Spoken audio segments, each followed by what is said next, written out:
lavorava in un vecchio bar della città. Lei è una ragazzina ancora in tenera età.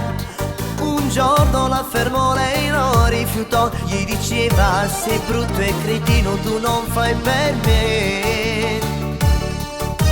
Lui insistentemente la fermò e ci riprovò. Un saluto ed un sorriso e tutto cambiò. Gli disse: dove vai stasera, cosa fai? Magicamente cambiate la storia e così. Paolo e Chiara che si amano, ormai deciso che si sposano, per sempre insieme inseparabili, questa vita è l'eternità.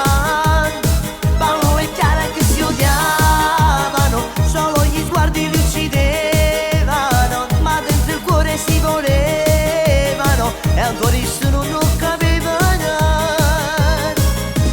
Si stanno in due e stanno ora, si appicciano pure per posizione.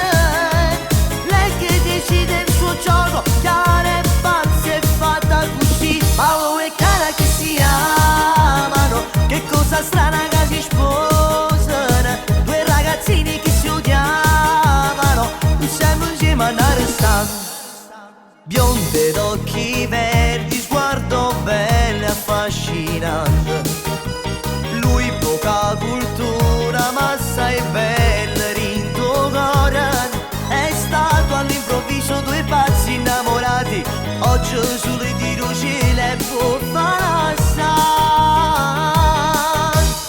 Paolo e Chiara che si amano, ormai deciso che si sposano, per sempre insieme inseparabili, questa vita è l'eternità.